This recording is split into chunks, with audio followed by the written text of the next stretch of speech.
All right. So it's January 5th, 2011.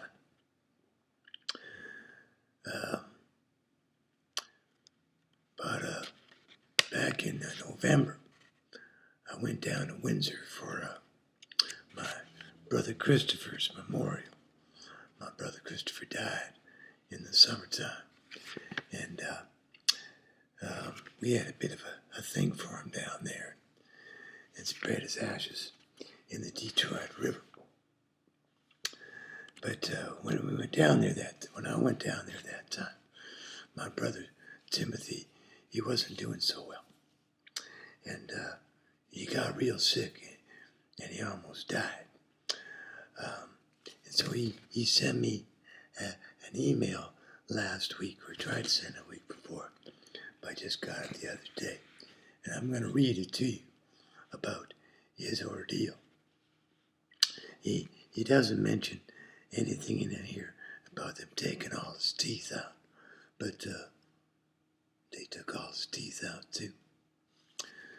All right.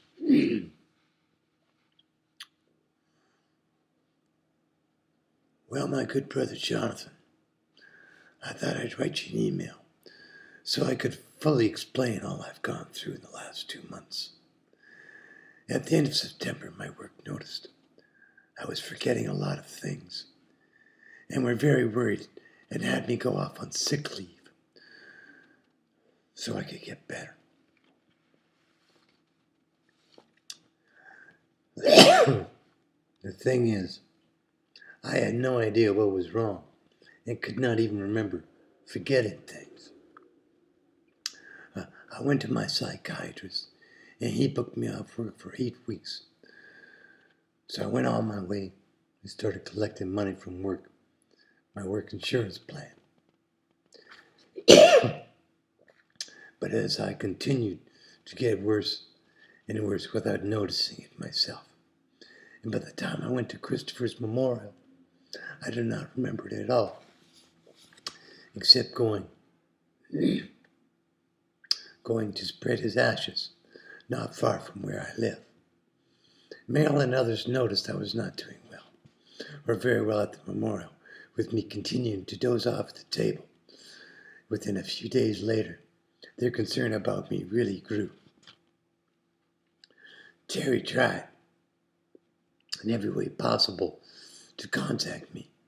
When he failed to get a hold of me, he contacted Marilyn and told her to go to my apartment and get in any way she could. So she contacted the police and they entered my apartment.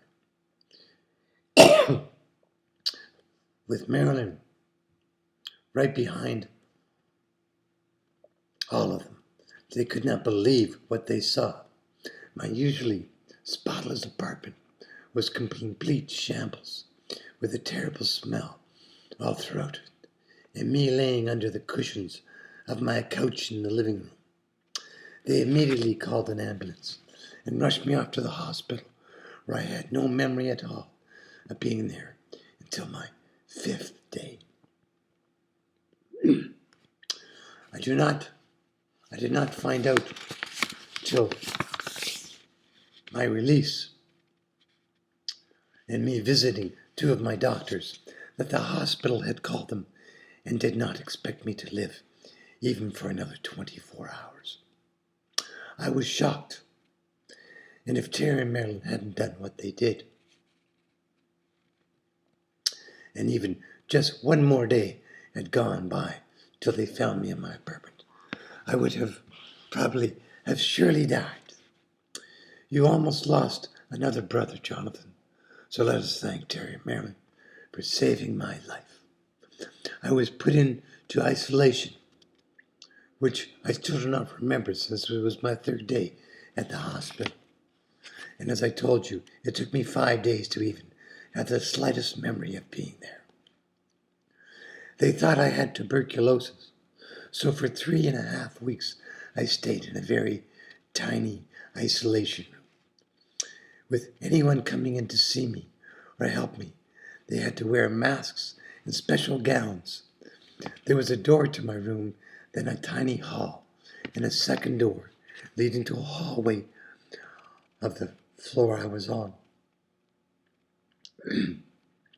I could not leave my room at any time, except for the 3 CAT scans, 5 chest x-rays, and 3 ultrasounds I had.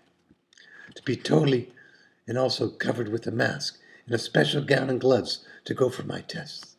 And these were the only 3.5 weeks I ever left that tiny room. Right in front of my bed was a clock, which I could see every time I looked up. So I learned to block time and let it pass, without me dwelling on each minute or hour, till one day just led into the next. I would only see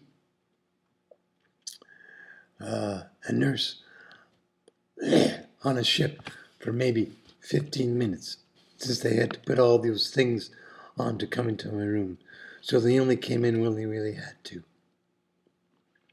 I had an IV antibiotic drip 3 times a day from the day I went in that room to the day I left the hospital. Also, every day I had to get a shot in my stomach to make sure I did not have blood clots from lying in bed all day. My only exercise was a 3-foot walk to my bathroom. So it took a while when I did not get my strength just to get out and walk again. I know you've been through so much at hospitals, and I'm not saying I had it any worse than you, or even comparing the difference dealing with hospitals. But for them to keep me almost a full month showing how sick I really was, the nurses, when they did come in my tiny room of hell, would ask me, "How in the world, Timothy, can you stand being by yourself day after day in this room?" And I would always answer the way, should I complain, since I was in here for a reason? And they said many people had been put in that room, and they would complain and complain and complain. And they said I was the strongest willed person that had been in that room in so long, who took everything in stride and just accepted I had to be there. If it not had been for the tiny free TV in my room, I would have truly gone crazy, and my depression,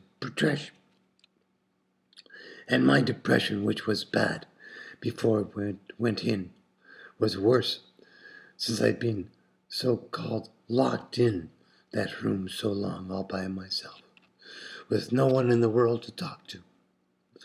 I have since been to my doctors, and they're all giving me another 3 months off work,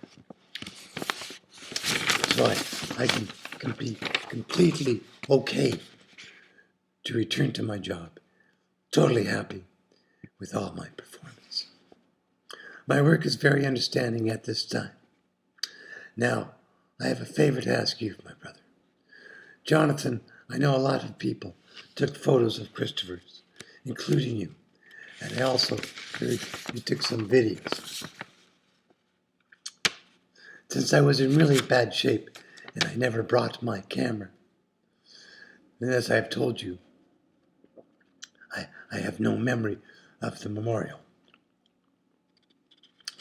Excuse me.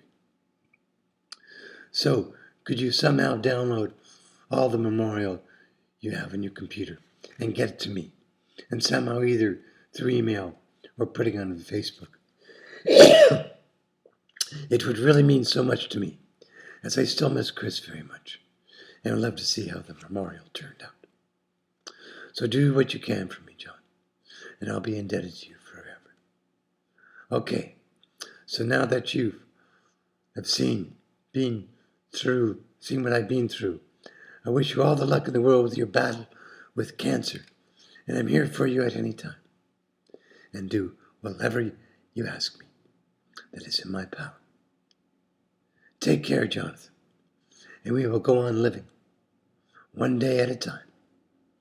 The only good thing about me being in the hospital is that they did a complete workover on my entire body, including my liver, kidney, lungs, and all else. And luckily, I'm disease-free at my age. Take care, Jonathan, and bye for now. Anyway, that was an email from my brother Tim, who missed Chris's memorial, so we'll be sending him down some things. All right. Done. Stop.